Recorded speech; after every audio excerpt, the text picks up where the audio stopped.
terminer cette session par, je ne sais pas si c'est le dessert, en tout cas c'est les API. Donc comme je le disais, on est de plus en plus confronté à un nouveau paradigme. L'idée, c'est plus de coder une application, mais c'est de mettre en œuvre une plateforme. Cette plateforme, elle expose des API qui sont consommés par des frontaux. Ces frontaux, ça peut être des navigateurs web, des applications mobiles ou d'autres applications. Il y a plusieurs stratégies pour héberger ces API. La première, c'est de dire, moi, je veux le gérer en fait, au niveau de mon application et de mon projet. Autre stratégie, c'est de dire, en fait, je vais proposer à un tiers de s'en occuper, soit sous la forme d'un soft qui me propose, que j'installe sur mon infrastructure, soit à travers une solution managée. Donc ce que je vais vous présenter là, c'est 2 produits que Google propose pour prendre soin de vos API. Donc première chose, les chiffres sont impressionnants. Alors je ne vais pas m'aventurer dans l'idée d'essayer d'exprimer combien de requêtes reçoivent les API Google par jour. Je peux l'exprimer par seconde, c'est 10 milliards en fait. D'accord ? Donc l'infrastructure Google qui héberge les API reçoit 10 milliards de requêtes par seconde. C'est absolument colossal. Imaginez simplement, vous dites, j'envoie un email, forcément je sollicite une API. Quelque part, il y a quelqu'un qui arrive sur une page web. Cette page web, elle va déclencher un trigger sur Google Analytics. Ça déclenche aussi l'accès à une API. Il y a quelqu'un qui démarre une vidéo YouTube, clac, ça touche une API. Il y a quelqu'un qui fait un chat quelque part, ça déclenche une API. Il y a quelqu'un qui envoie une image via WhatsApp, ça déclenche une API. Il y a quelqu'un qui attrape un Pokémon, ça déclenche une API. Donc voilà un petit peu tout ce que ça fait, c'est absolument colossal, voire une sollicitation externe peut déclencher plusieurs API. Par exemple, vous envoyez un email, vous recevez un email, il y a de fortes chances qu'il y ait des outils autour qui soient exécutés. Par exemple, de l'analyse. Il faut le scorer pour le mettre dans un index. Il faut vérifier qu'il n'y a pas de spam à l'intérieur. Voilà, un certain nombre de choses comme ça. Donc, vous allez déclencher des outils de machine learning, en fait, autour de ça. Donc, forcément déclencher des API. Ce qui donne un peu une idée du volume de requêtes qui passent à travers ces API. Donc l'idée, c'est que on va pouvoir commencer à utiliser ces outils qui sont mis à disposition, que les ingénieurs Google utilisent pour leurs propres besoins, pour exposer nos propres API. Voilà, donc je considère, moi, que l'API, c'est vraiment le cœur de la transformation numérique. C'est-à-dire que c'est pour moi aussi un des axes quand on cherche à voir la maturité d'un acteur dans le domaine de la transformation numérique, c'est est-ce qu'il propose une API qui expose son service en fait. S'il est capable de faire ça, c'est un bon indicateur de la maturité numérique de cet acteur en fait. Ça va être très important aussi quand vous développez un système d'information et que dans ce système d'information vous souhaitez intégrer des produits SaaS. Première chose que vous devez regarder, au-delà de vérifier l'ergonomie du produit, du point de vue de l'UX, est-ce que mes utilisateurs vont être contents? Est-ce que mes utilisateurs vont pouvoir exécuter leur métier? Vous devez maintenant vous poser cette question-là, c'est est-ce que mes développeurs vont pouvoir utiliser une API qui me permet d'accéder à ce produit, aux données que je vais stocker dans cet environnement SaaS. Et au-delà de simplement dire il y a une API, il faut aussi vérifier l'ergonomie de cette API. Donc le mieux, avant de sélectionner un produit, c'est de proposer à vos développeurs de la tester, cette API. Comme les utilisateurs testent l'UX de l'application, ça va être intéressant pour vos développeurs de tester la facilité d'utilisation des API qui sont proposées par cet éditeur SaaS. On va même plus loin. Nous, donc Sphere, on a maintenant un SI qui est 100% cloud. On vérifie qu'il y a des API. On vérifie aussi qu'il y a quelque chose qui est apparenté à des API, mais qui est un petit peu différent. Ça s'appelle les webhooks. Donc pour nous, un bon éditeur cloud propose à la fois une API et des webhooks qui nous permettent de recevoir des notifications sur ce qui est en train de se passer à l'intérieur du produit. Donc comme je le disais, la notion d'API, ça fait partie d'un des axes majeurs dans la transformation numérique d'une entreprise. Et donc, il faut offrir la capacité à exposer des API vers l'extérieur. Donc pour ça, il y a un premier produit qui s'appelle Cloud Endpoint. Donc c'est un service serverless. Je vous rappelle, il y a une différence entre serverless et managé. Avec Cloud Endpoint, vous allez exposer une API. Cette API, comme c'est un service serverless, vous n'aurez jamais à vérifier combien de machines va exécuter votre API. En fait, elle est simplement hébergée par l'infrastructure de Google. Ça, c'est un de ses véritables atouts.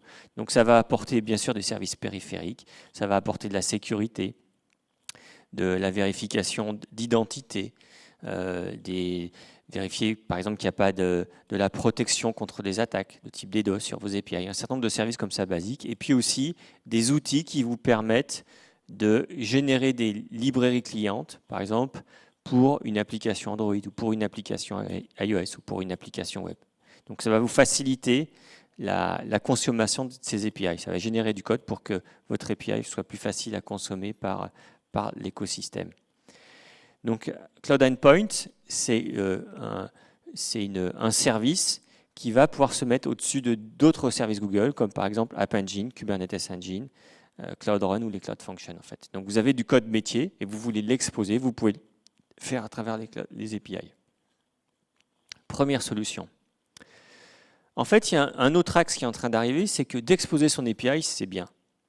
Mais en fait, on a besoin maintenant de Go beaucoup plus que ça. Ce que je vous ai décrit là, c'est très intéressant, mais c'est suffisant pour exposer des API à l'intérieur de son système d'information.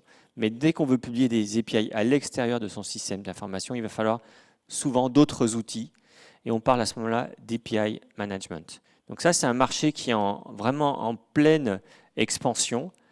Et donc Google a un des produits phares sur ce marché qui s'appelle APIG. Donc APIG, c'est une solution qui va vous permettre de gérer vos API, que ce soit sur l'infrastructure de Google, d'une manière managée, en mode SaaS, donc ça sera plutôt du type serverless, ou alors on-premise. C'est un produit un petit peu particulier de l'écosystème Google. Google a bien conscience que toutes les API ne peuvent pas être exécutées sur son propre cloud. Et donc, il propose un outil qui vous permet d'exposer de manière sécurisée des API vers le monde extérieur, qu'elles soient on-premise, sur la GCP ou sur d'autres clouds, en fait. Donc ça, c'est le rôle d'APIG. Donc, comme je le disais, c'est un outil qui est l'API, c'est quelque chose qui est au cœur de la transformation numérique. Et donc, quand on développe cet outil, quand on expose une API, quand on crée sa plateforme, il va falloir proposer un certain nombre de choses. Par exemple, il faut probablement que votre outil s'insère dans des scénarios, en fait, pour créer un produit. Il va sans doute falloir créer un portail pour les développeurs. Tout développeur, quand il regarde une API, il faut que cette API soit documentée, bien documentée, qu'il y ait des exemples, qu'il puisse la tester éventuellement, qu'il y ait des frontaux web qui lui permettent de tester l'API. Et puis, ça va être important d'avoir de l'analytics, quel trafic il y a sur ces API, un certain nombre d'informations de ce type-là en fait. Éventuellement, s'il y a des erreurs, qu'elles soient remontées, que je puisse les diagnostiquer. Donc voilà. Donc en gros, une API, ça doit offrir tous ces services-là. Donc c'est ce que propose APIG. Il y a différentes manières d'exécuter APIG. Vous pouvez l'avoir en mode SaaS, comme je vous l'ai dit, donc hébergé et managé par Google. On-prem, donc sur vos data centers, vous pouvez installer APIG sur vos data centers. Et vous pouvez aussi imaginer l'utilisation d'APIG dans des contextes multi-cloud ou cloud hybride. Donc c'est vraiment un peu le couteau suisse pour la gestion des API. Voilà, donc la partie SaaS est disponible un petit peu partout dans le monde en fait. Donc c'est-à-dire que vous allez pouvoir exposer des API et voilà, sur tous les data centers de Google. En termes de disponibilité, donc une API, si vous exposez votre plateforme à travers une API, c'est très important qu'elle ne tombe jamais. Donc vous devez avoir des très hauts niveaux de disponibilité. Donc voici un petit peu le niveau de disponibilité d'APIG en mode SaaS. Donc C'est vraiment assez impressionnant hein, d'avoir un niveau de disponibilité à 5,9. C'est du niveau d'un spanner. Je ne sais pas si ça vous parle, mais ça veut dire quelques secondes d'indisponibilité sur l'année, en fait. C'est ça que ça veut dire un service avec 5,9, en fait. Donc, c'est vraiment un très haut niveau de disponibilité. Et dites-vous que quand vous passez par ce service, vous n'avez pas grand-chose à faire, vous, en tant que, du point de vue de l'Ops, en fait, du point de vue du management de cette API. Donc, les points clés.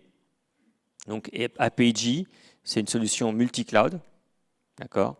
Vous pouvez l'exécuter on-premise, et puis ça va vous apporter aussi d'autres axes, comme par exemple la monétisation. Sur APJ, vous pouvez aussi mettre des quotas. Par exemple, vous pouvez dire, moi je propose à quelqu'un d'utiliser mon API, mais je ne veux pas qu'il sursollicite mon service. C'est souvent une des problématiques à laquelle on est confronté. Donc si vous voulez protéger votre API, vous pouvez le faire. Dire par exemple, moi, chaque utilisateur, je ne l'autorise pas à solliciter mon API plus de 10 fois par seconde. S'il est dans un scénario qui dépasse les 10 fois par seconde, 10 appels par seconde, c'est que sans doute, il n'est pas dans un cas nominal d'utilisation et il y a un problème en fait. Donc à ce moment-là, je vais naturellement rejeter toutes les requêtes supplémentaires. Voilà. Et puis donc, bien sûr, j'ai parlé de la monétisation. Vous pouvez avoir tous les mécanismes de vente en fait associés à ça en fait.